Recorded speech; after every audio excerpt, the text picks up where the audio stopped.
Okay, so I can do it. It's fine. All right.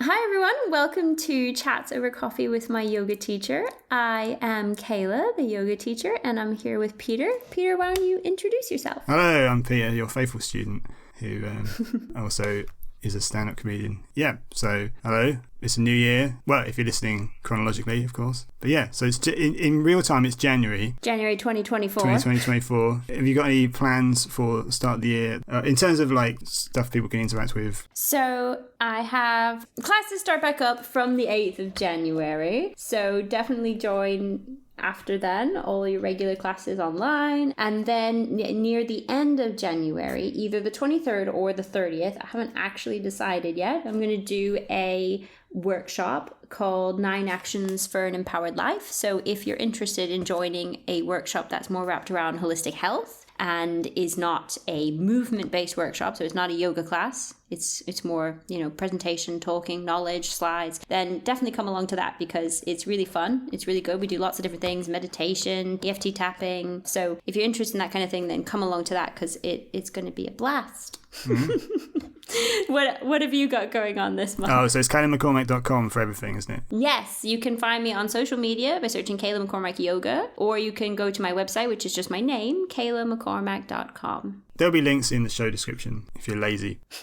What am I doing? Was the question, wasn't it? Yes. I don't know. I've not got anything really to plug other than that. I think I'm just sort of easing my way back in, and I got some ideas for little like sketches and stuff and things. So maybe I'll have some good content at some point in the next month. But you should all be following me on social media anyway, shouldn't you? So yeah, Peter Brush with an underscore at the end, because whoever this elusive Peter Brush is that keeps taking domains before I get there is he's on the hit list, but. At the moment, he's still in the way. So my website and links are in the description as well. But hopefully there'll be something other than just I am performing in pubs to random strangers at some point later in the year. Well, you've started writing a little bit more. Oh yes, the Substack's got like 4 or 5 pieces on it now. I think I'm averaging one piece every 2 months. Yeah, I do need more subscribers to that. I'm trying to make sure what's on there is good. So I'll put a link to that as well. I would say what's on there is good. So if you're interested in reading something that's quite funny, you're my it doesn't core take ages demographic, to read. though, They're not books. So yeah, true. Yeah. But yeah, head over to Substack and read some of the stuff he's written because it's quite good. It's quite good. Thank you. They're hopefully I won't say timeless. I feel like a ponce saying that sort of thing, but I don't try and write things that would only be relevant that week. Oh God, I was about to say they hopefully say something about our time and moment that sounds even worse. But they're supposed to be not satirical, but they're supposed to be funny. Who knows? Anyway, please read them and subscribe and follow me everywhere and follow Kayla everywhere and go to her classes and please enjoy this podcast. So we'll start that now, shall we? Yeah. We're just waffling, sounds good. so we're just like enjoy. Just yeah.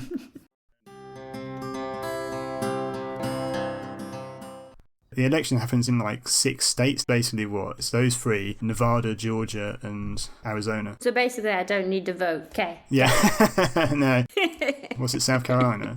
Yeah. So you can still vote? I have to register every year, which is a pain in the butt. Oh well, you're doing your duty. We've had the same senator for like 40 years. Something absolutely ridiculous. Is it a famous one? Lindsey Graham. Lindsey Graham, there you go. I always remember his name because it's a girl's name. It's a girl's name. Anyway. I'm sure he'd love to be reminded of that. But he's the one like doing more fracking in South Carolina, and he's just like he's just 100% the opposite of green. Brown? Well, I don't know what the opposite of green is. If you had a colour chart, is there an opposite of green? Is green a primary colour? It's not, is it? No. What are the primary colours? So are they yellow, red and blue? Mm-hmm. So green would be... It'd be whatever the other 2 colours in the middle of those 2 would be. So purple? Purple. Yeah, but that's confusing because purple is used in American politics to denote places that are sort of in the middle of Republican, like swing states. So we can't use purple then, can we? So if he was a purple politician, he'd be like a centrist. So then we need to go back to brown then. Green can mean other things. It can mean envious, can't it? So it could mean the opposite of... What's the opposite of envious and jealous then? Happy for someone. I don't know really because I never experienced that, so I couldn't...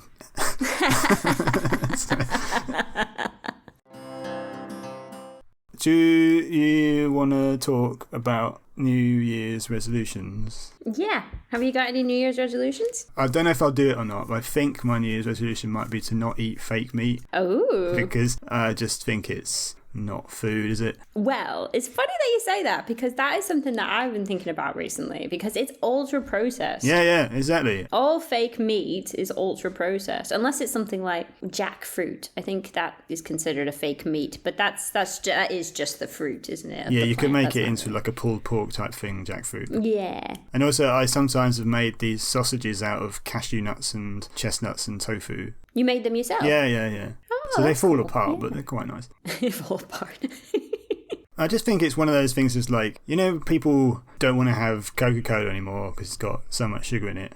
So you drink Pepsi Max, which has got a load of those other things in it which aren't good for you. Worse, I would just like to state right here and now, fake sugars are worse than real sugar. Okay, yeah, but real sugar is really bad for you, isn't it? Only in excess. All right, we'll get to that in a second. No, because I'd be interested in knowing more about the biology. So park that and... okay, yeah. parking it. And do remember at some point we're talking about resolutions, so at some point you might have one as well. But, so I just think if you're going to you just have to accept that any of the Cokes are bad for you, so you either do it or you just don't do it, I think. So if you don't want to eat burgers and sausages, you've just decided that you're not going to do that with your life. But the branding is such that it's all it says plant-based, so everyone goes, it must be natural, even though...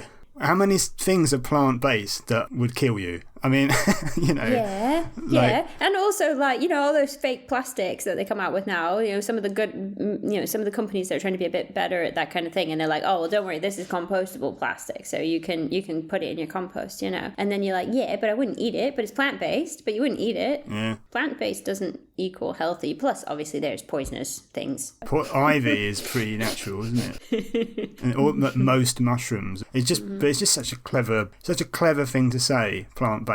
I mean, there was a bit of a thing about trying to get them to not call a plant-based burger a burger, wasn't there? Because I don't think they're allowed to do that in France, but they're not allowed to call a burger if it's not made of burger.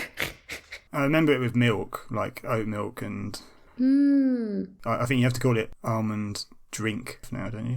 Is that why they put milk with a Y instead of... Yeah, it's to get round the... Yeah. So you just can buy sausages or bigers. Sausages. I'd buy sausages. Sounds good. I think in 10, 20 years' time, it's going to be something that they find that they have more definitive proof of it being incredibly bad for you. Well, they say ultra-processed food is one of the worst things you can eat. That will include non-vegetarian foods as well. But, we assume that because we're eating vegetarian or because it's a corn burger or something, that all of a sudden it's not so bad. But I'd be interested to know which is technically unhealthier for you on balance. The Beyond Burgers or a McDonald's burger. I'd be curious. Yeah, well, I mean, I don't know how many people I've seen who say oh, I'm going vegetarian or I'm vegan, and they're so unhealthy. But it used to be that chips were vegan and that was the bad thing for you. But now you can have all of this fast food that's vegan that didn't exist 10 years ago. It's equality for unhealthiness now, isn't it? You don't have to have an ethical reason to be healthy. It's just... I was listening to someone... Sorry. I was just going to say this before you move on to listening. Derail you, yeah. Okay. I read something just today that talked about the type of protein that you get and how your body processes it. And I'm afraid I cannot repeat that because it's just a bit too much for me to verbally repeat. But basically, it was saying that if you're getting your protein from a plant-based source, you need... Say, let's just use some random numbers here. Say you need 14 grams of protein from this plant-based source to get 3 grams of this type of protein that's in it.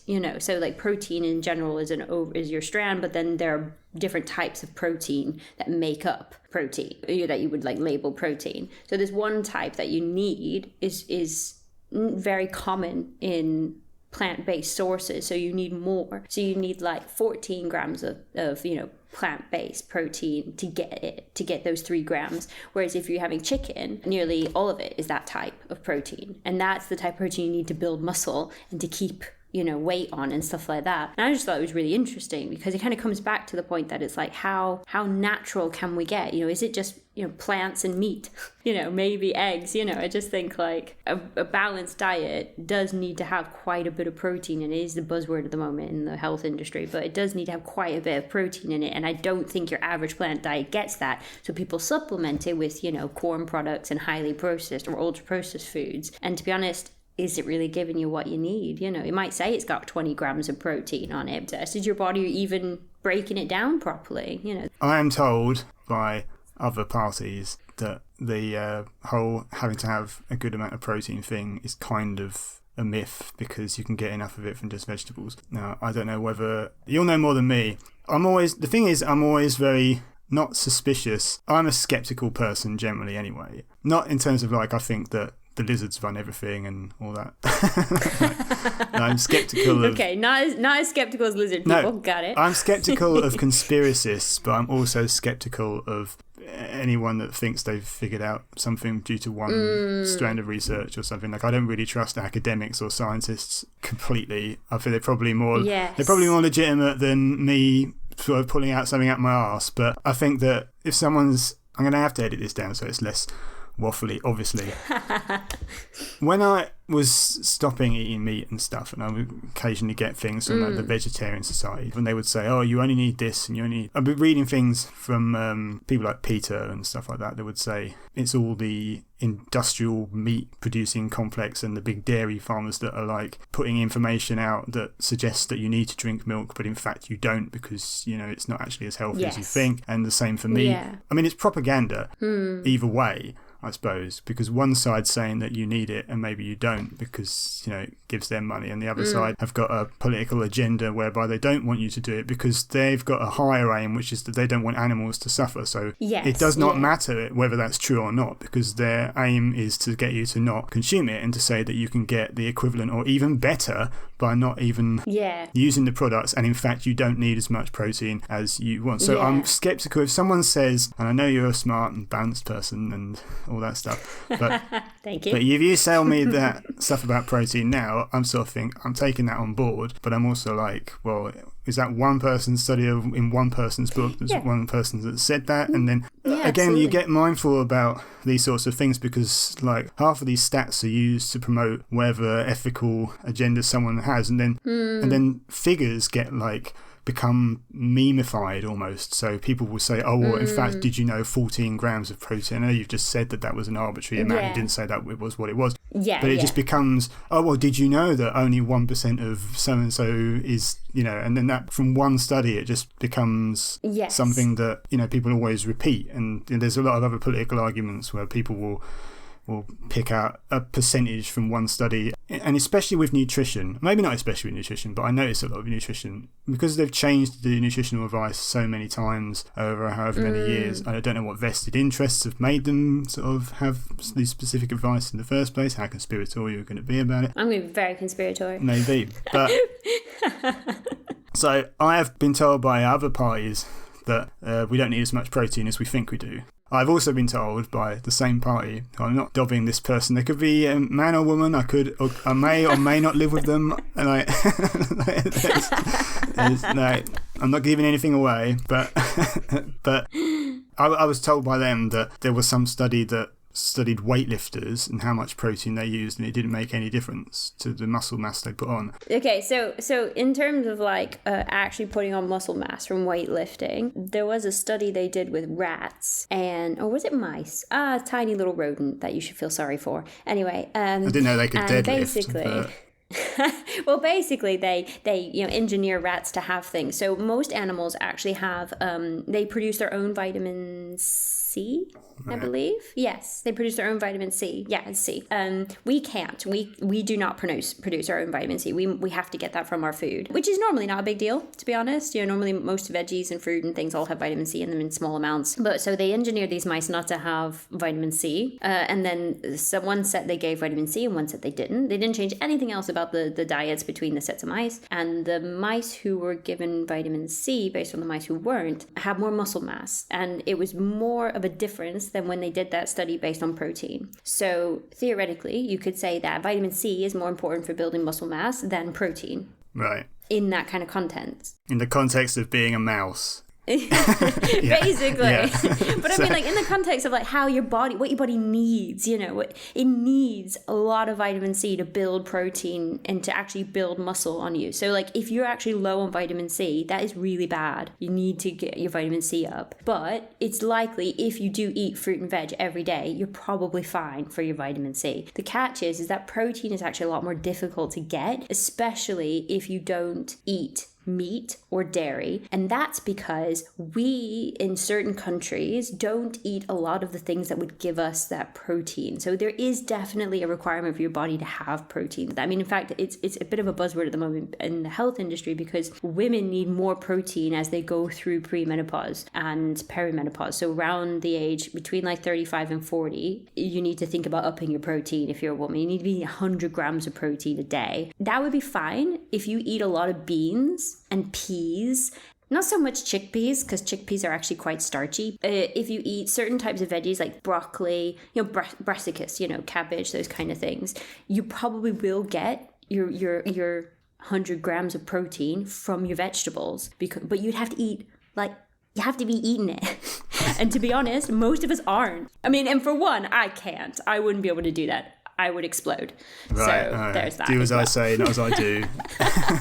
I can't do that. I would be like living off Buscopan and painkillers if I ate a diet that was that full of like beans and brachiases and stuff like that. Because in the end, you know, a lot of people do have problems with IBS and issues with their, you know, with their gut and stuff like that. So if you find that you can't eat those things because it is actually painful, then you need to think about, you know, you just need to man up. Where you're getting it from. Yeah, you just need to man up. Duh. You know, but I would say that, like, in general, if you can find a balanced, healthy diet, that's going to work for you. That is really important. And if you are concerned about the welfare of animals, then yeah, you're going to have to go vegan. If you are concerned about the environment, you don't need to go vegan. And to be honest, you probably don't even need to go vegetarian. You just need to spend a lot of money on your meat. And I mean a lot of money. Or farm it yourself. Get your own chickens or something. So. Get your own chickens, exactly. If you're more worried about the environmental impacts, just aim towards birds. So it depends on why.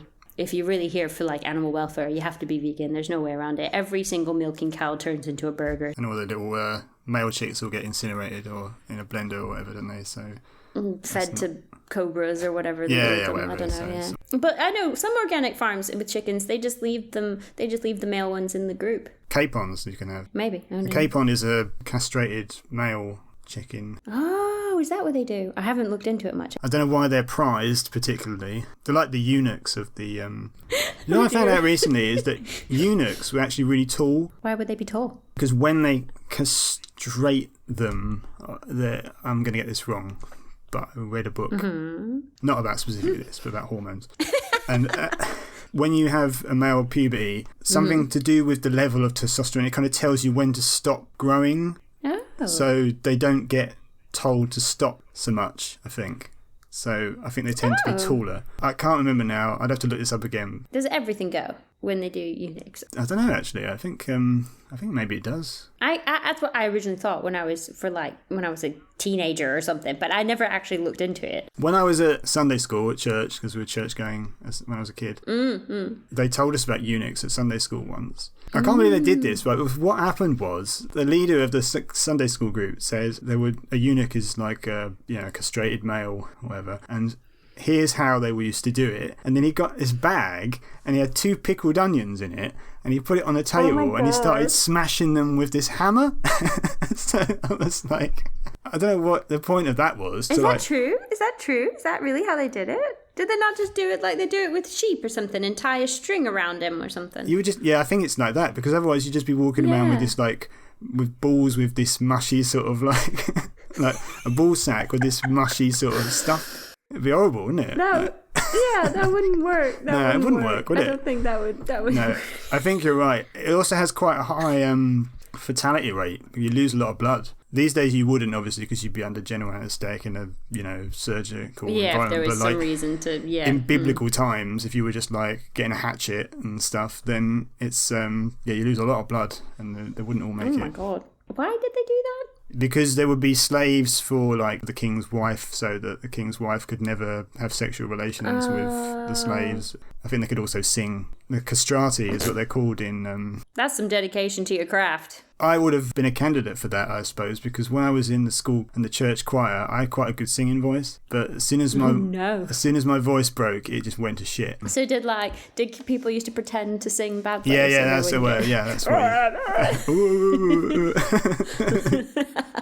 For me, I just feel like when we're trying to, figure all this kind of stuff out, you just have to decide for yourself what's your most important value that you're sticking to. Is it health of yourself, health of the planet, or health of the animals? What is like the overarching thing that you really, really, really feel is unnegotiable? Well, I just think you can't win anyway, can you, really? So that's my opinion. Unless you want to be an absolutist about it, I just think you can only really live by a general principle. But if you're trying, then that's your guiding factor. I think you have to acknowledge that it's not. I'm not saying it's an unnatural thing to do.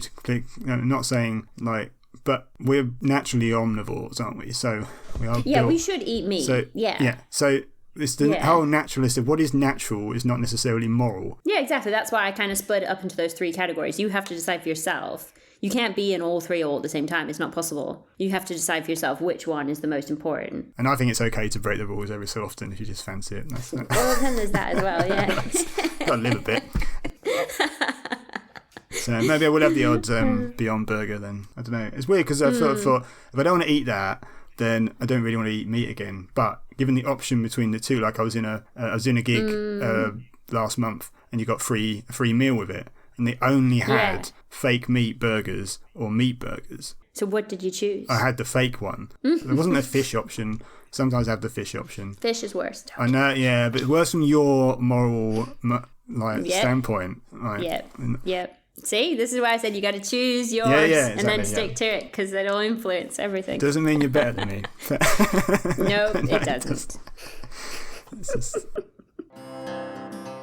A lot of the time, people say set smart goals, be really specific, set time limits for yourself, spend money on it, all these kind of weird, all the acronyms and stuff for SMART and all this kind of stuff. And it's like, that is important, but I think the opposite of that is true. You need, if you just think, right, I'm going to walk 3 days a week for 30 minutes a day, that might be very clear and defined, and you might think that's great, but you've got to also break that down into your why. You've got to know why you're doing it, because there will be a time when you can't do it, and you've got to understand, like, do I just give up? Am I lenient with myself? Is there some other way? So, like, if you know you're going to walk every day, if that's for your health, and then you've got the flu, well, resting is for your health, so you should be fine with that. The logic brain goes, nah, it's fine. If you walk every day because you want to be out in nature, but you've got the flu, well, then you open the window for 5 minutes. Or you do a virtual reality thing where it's the... you get one of those headsets and pretend you're in, rainforest. Get some pine essential oils and just kind of, I mean, that entirely defeats the purpose, isn't it? But yeah. I just mean, you've got to really boil it down. It's the same with diet. If you're changing your diet, really boil it down to your why. So that way, when you come to those decisions, do I get the free burger that's fake or the free burger that's real? You know what you're going to be. You're prepared, And obviously, there's times when you're just going to do whatever you fancy at the time, and you look back on it and go, should I have done that? I don't know. But, as long as we're a bit mindful that we're all human, it's fine. But I do think, like, it's nice to set resolutions. It's nice to better yourself as a person, to always be kind of, like, trying to grow. How could I be better? Whatever the word better means to you. It doesn't matter what your definition of better is. The problem is when, for me, I see quite, obviously as a yoga teacher and as, health and stuff, a lot of what I see is very based on what I look at and what I talk about. So algorithms are showing me what I want to see. But, I don't see things that say like, oh, lose 10 pounds in a week, blah, blah, blah. I don't. But obviously it is out there. And that, it's nice to have some goals, but it's better to be it's better for it to form part of your values and to grow from that, rather than just being like, I want to be skinny. It's not enough motivation, to be honest. I can't remember many New Year's resolutions. I mean, I have had joke New Year's resolutions before that I didn't really like 1 year. You never planned on keeping. Sort of, no, because I just thought it was funny to say. Like, one of my New Year's resolutions was once to not be rushed at hand dryers in public toilets. Do you have any resolutions, or do you not bother? Well, this year I'm graduating. Oh, right. University. Wow, finally. Yeah. So, Yes. I don't mean that in a condescending way. Obviously, I knew it's a long course, wasn't it? So, yeah. No, I've been doing it for 10 years. It's a part-time degree, isn't it? So it's not... Yeah, it's a very part-time astronomy degree, yeah. But I am graduating this year, so yay! And I think next year I do want to focus a little bit more on getting my health back to a better state, might be a better way of putting it. So I think as I've been getting older, I need to do more, and I haven't. So I do yoga, obviously, quite regularly, but I stopped doing the cardio classes, the vinyasa classes on Tuesday evening, because I've been busy. Yeah. I know. But I'm thinking like, if I add that back to my schedule, or if I just do some cardio in my life. No, if I back to just the add schedule, it in, I think. That's probably the... And I have been on and off with my weight lifting, weight training, whatever you want to call it, strength training stuff. So I think it's on my mind that I could be better. I could be better. I'm not. You're not eating enough meat. Not That's super what it is. happy. Or fish. Yeah, that's probably what it is. But I know I could do better. But I have on purpose prioritized my degree. And that's all there is to it. I have done it on purpose. I have made the choices to sit down on a computer and focus on, writing reports and things instead of exercise. Because the other thing I was saying before, if you are, if you have a monthly cycle and then you are going to go through the menopause one day and things like that, you do need to make sure you've got enough muscle on. You do need to make sure you're eating healthy, because it will help the menopause be less ups and downs and things like that. It'll make it more comfortable to go through the change in the hormones. Forward planning there. Yeah. So I'm thinking I want to focus more on that, but that is what I mean by a very vague goal. So, but it's not. I mean, I did a workshop on this actually. Just to add it in there for any ladies listening. The menopause isn't like a cliff you drop off of. It is a very slow thing, and it can start as early as 35. So your perimenopause or your premenopause around the age of 35 or later, it can start to have an effect on how you sleep. You might be warmer, you might be colder, your cycle might be slightly out of sync, or a bit late or a bit early or something like that. You can have slight little effects. So it is good to start early, it was what I mean. You don't have to wait till you're 55 or something and then be like, it's never too late, ever, but if you're thinking about preparing, around 35 and up is a good time to think about. And then, as we said before, around 30, you start losing muscle mass, so you're no longer growing anymore. So you need to be actively doing stuff to put the muscle mass back on. Quick question about sugar before it ends. I'd like your opinion on the demonisation of sugar. So how bad is sugar? Is it linked to everything? Is it linked to loads of cancers and loads of, like you hear sometimes? So a high sugar diet is linked to problems with your metabolism, which is linked to things like heart disease and high blood pressure or something like that. Kind of like you might, same kind of idea with salt, if you have too much salt. But you would never say salt is unhealthy. You would never say don't eat any salt ever, because your body needs salt. Salt's good, isn't it? If you eat a lot of high... Yes. In Scandinavia, they have a load of cured meats and stuff, and they've got 30 grams of salt in something as well. And they don't have particularly unhealthy lifestyles traditionally, do they? So you wouldn't necessarily say salt is bad, because it can be bad if you eat crap tons of salt. That doesn't make salt bad, that makes the quantity bad. It is in a similar vein to salt in terms of if you keep the quantity at a reasonable amount, then it's fine. If you buy natural sugars, so coconut sugar instead of actual sugar plant, or if you have brown sugar or not molasses sugar, but unprocessed sugar, that's going to have a bit more in it. And it's just a bit and if you're adding it yourself, so if you put 1 teaspoon in your coffee every day, you know how much you're getting. If you're getting sugar from something else, so if you're getting processed meats or salt or sauces is what I was going to say, then that some cheap sauces will have a lot of sugar and then they'll have a lot of salt and then it balances out or whatever. So obviously be mindful where you're getting your sugar from. And sugar is kind of like a caffeine, so it does give you a mini high, so you want to be mindful of that as well. And you want to have the same amount every day at the same time. So if you're having sugar all the time, all day, it's going to disrupt your sleep, just like caffeine would. The worst thing you can do is have loads of artificial sweeteners. Artificial sweeteners cause cancer. What about stevia? Isn't that just a leaf? So stevia is considered an artificial sweetener, but it is just a leaf. But a lot of artificial sweeteners are ultra processed and are actual chemical compounds that your body can't process. So what happens is it'll go through your digestive system, and your digestion literally just pops out exactly as it was when it went in. So it's not broken down at all. That's actually really bad for your digestion. You don't want things to do that because it can coat the little fascia things on the inside of the intestines, the ones that so the little kind of fingery things that stick out in the intestines. Sorry to be graphic. No, it's all right. I'm just noticing that you're like wiggling your fingers about, and it's just beneficial to my understanding of it. But yeah, carry on. I'm very I'm going to use my hands till the day I die. Anyway. But anyway, those little things, they can get coated in so this is kind of what happens with people who have real celiac disease. It's the part of the wheat can coat, usually the gluten, can coat those little bits that stick out in the intestines. And then that stops them from being able to absorb the food, the nutrients from the food, which is obviously what your intestines do. So if you're truly celiac and you never cotton on, what will happen is you'll get malnutrition and you'll go into hospital because it can be quite serious because your body's not, even though you're eating all the time, your body's not absorbing any of it. And it's this similar kind of thing with the sugars. They can get stuck, they can coat, and they have definitely, you can look it up, there's no doubt about it.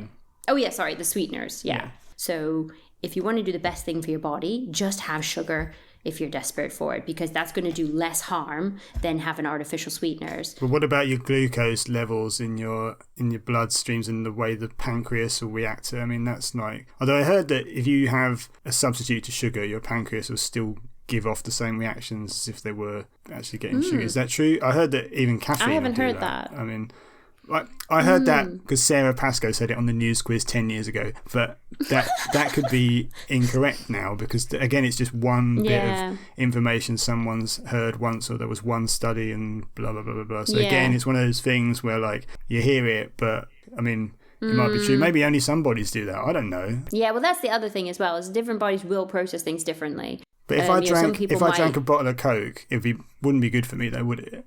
No. So you can't be pretending that sugar's actually great. No, it's like if you want something sweet, your best option is fruit, solid fruit, so not juice, like fruit, because fruit has fiber and that changes how your body absorbs the sugar from the fruit. Right. The next best thing would be actual fruit sugars. So you're talking agave syrup and, from a health perspective, obviously, not from an environmental perspective. And then, coconut sugars and things like that. Yes, I know, right? You got to decide what your values are, which one your priority is. And you're then making me think I should have none, really. It sounds too complicated. Be a complete hedonist. And then there's sugar, which is from the sugar plant, sugar cane. That your body can absorb it like anything else. It does give you a little bit of a sugar rush. You can quickly absorb it. But I'm going to be honest with you. If you eat a corn burger, you're going to get more of a sugar rush from the glucose in that corn burger than you're going to get from having a teaspoon of sugar in your coffee. Okay. Because anything that's ultra processed, like those burgers and stuff, they put stuff in them that your body treats like sugar. Right, okay. It acts like sugar in your body. It doesn't taste like sugar because it's not trying to be sweet, but your body will respond to it. So it will give you like a real, not sugar rush, like you just had 10 packs of something really sweet, like you went to a candy shop or something. But it will give you that full feeling and maybe make you more alert. And you might think, it's because I had all my protein. Or it could be that glucose or something they've squirted into the highly ultra processed, fake burgers. Do you not think it's a correct analogy when people say that sugar's like a drug then, and that it's actually addictive and that they put it in everything because it makes people want to eat more? It is just as addictive as caffeine. Okay. You can get headaches if you don't have sugar. You can get tired if you don't have sugar. So